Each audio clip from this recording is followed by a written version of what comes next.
大家好啊！咁又到咗小王子賽馬專業 YouTube 頻道嘅時間啦。咁嗱，過去兩期都冇錄片俾大家嘅，咁大家都明白香港即係喺呢段時間，大家都過緊一啲比較即係傷痛嘅日子，咁啊，所以都唔係咁適合呢個時間去錄片啦。我覺得咁而家都過咗個幾星期啦，咁始終即係傷感，大家都仍然傷感嘅，我相信。係啊，咁即係其實小王子都有朋友喺黃福苑度，今次都受到影響。還好佢哋屋企人都冇事嘅，係啦。咁只不過就知道咧，佢哋嗰個即係屋企就已經真係燒晒啦。咁呢個一禮拜都有啲時間幫緊佢哋嘅，咁所以都冇錄片俾大家啦。咁亦都唔係一個適合嘅時間嘅，我覺得。咁而家過咗個零星期啦，咁亦都咁講啦，希望即係受災嘅居民，希望即係逝者可以安息啦，咁傷者可以盡快康復啦，咁即係大家幸存嘅，希望都可以即係盡快去投入翻即係正常嘅生活啦，令到即係可以盡快去走出佢哋嘅悲痛啦。咁當然即係大家可以嘅，就希望可以即係幫助佢哋啦。咁無論係話即係捐助即係一啲指定嘅機構或者即係戶口都好，或者即係譬如捐俾即係我哋英勇殉職嘅消防員啊，或者甚至一啲即係外傭幫助外傭姐姐嘅組織啊。因為其實大家都知道，其實喺呢次即係慘劇裏面都有好多個外傭姐姐都走咗嘅，咁都有啲受咗傷。咁即係小王子屋企都有工人姐姐嘅，咁希望即係佢哋其實真係幫咗我哋好多，咁亦都見到好多、聽到好多，即係喺呢件事裏面工人姐姐去救人嘅故事。咁所以我都覺得即係除咗可以捐錢俾即係民福苑嘅居民之外，咁亦都可以即係去捐助即係幫助呢啲外傭嘅機構啦。咁如果大家可以即係想知道嘅，可以去翻 Facebook 網頁度，我之前有個 post 都有 post 咗嘅，或者大家可以 search 即係Help for Domestic Helper。咁呢個組織咧，其實都可以咧就幫即係捐款咧去幫到呢啲即係外傭姐姐嘅。咁希望大家即係有錢出錢，有力出力啦。咁好啦，咁講翻即係聽日賽事啦。咁聽日就3年賽事，咁就多寶就冇啦。咁基本上都係10場賽事就5草5泥啦。咁因為大家都知道下個星期就跑國際賽啦，咁基本上個安排都會係咁嘅。咁小王子今次介紹俾大家咧，咁我又唔講太多啦。咁好簡單就即係講下啦。咁大家都見到我影住第4場啦。咁第4場咧，其實咧我自己就會鍾意係13號嘅飛躍成就嘅。咁點樣鍾意呢隻馬咧？咁或者我哋睇睇嗰個上一次嘅片段啦。嗱，飛躍成就上一次咧就係跑緊法國1200，咁佢初出嚟嘅。咁大家鏡頭見到咧，即係我支筆指住橙衫個紅帽呢隻咧，就係飛躍凱旋啦。飛躍成就啦。咁就飛躍成就呢隻馬其實咧血統嚟講咧，其實真係唔係咁短嘅。咁我哋大家睇下佢喺法國谷點樣追法啦。嗱，咁佢攝咗喺內欄嘅，攝咗內欄咧，其實田泰安咧都幾努力嘅。咁但係前面咧，即係花好圓形咧，其實都已經走得咗成3-4個馬位㗎啦。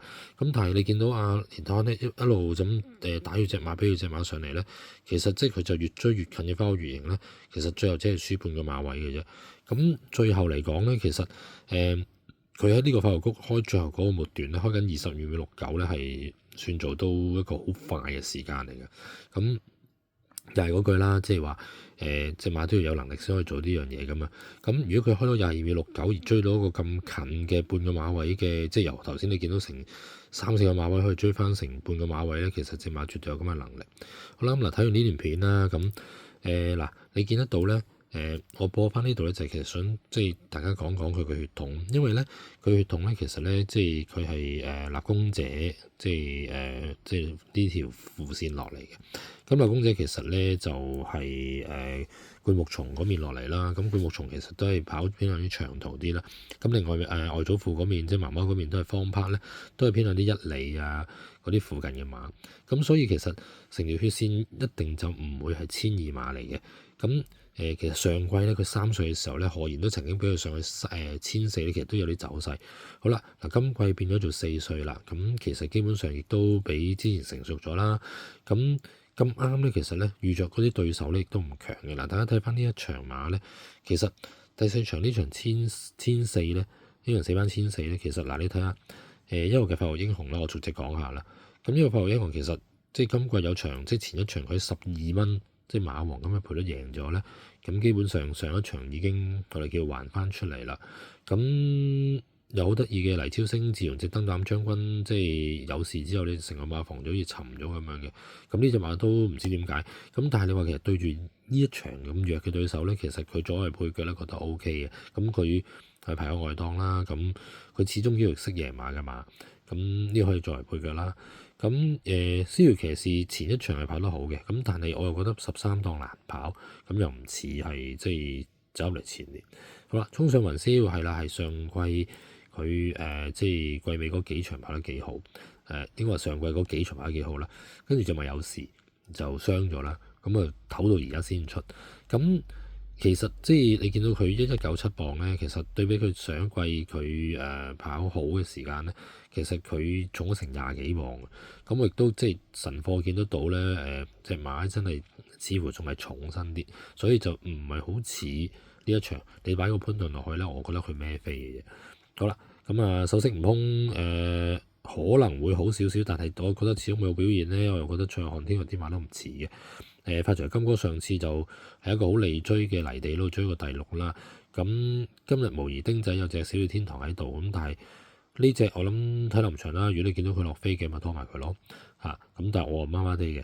咁同有運呢隻6歲馬就除咗初出嗰次好之外咧，跟住之後一路都唔好啦，咁我哋都唔要啦。非凡時刻咧，其實我相信呢隻馬係呢場馬會放嘅一隻馬嚟嘅。咁基本上成場馬都好似冇乜咪同佢放嘅。咁上場佢1650練咗氣咧，今場其實可以作為一個配角可以諗嘅。咁8號家寶區啦，咁又係嗰句啦，上場輕追啦。咁又同埋聽日啲馬亦都唔似啦。咁我又雖然佢黃牌加保護權，咁但係我又覺得又唔係咁有咩特別。咁健康又未得啦，喬峰咧。上場就唔知點解走去放嘅，咁今次排個3檔咧，會唔會即係上場當試一試嗰啲火，跟住今場嚟料咧？我覺得呢場都可以要拖翻佢嘅，咁呢隻可以作為一配腳啦。咁另外巴閉佬，我覺得上場係一啲人氣，我取咗第3，咁你排14檔難跑，風火銀雲就唔係呢個路程馬嚟嘅，應該再長啲。咁顯力之城又未得志啦，咁所以其實你睇完成手馬咧，飛躍成就嗰個即係機會咧係會幾突出嘅。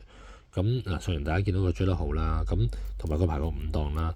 咁嗱，潘明輝咧騎咧係上季季尾佢騎一場冇乜，即係冇乜走，即係排係6就冇乜特別。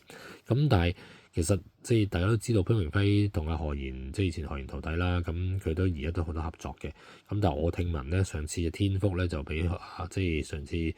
即係隻天福跑，即係個6-7隻馬一齊衝終點嗰次咧，我聽聞幕後翻到去何賢都鬧啊潘明輝鬧得幾緊要嘅嚇，即係鬧得太後話佢。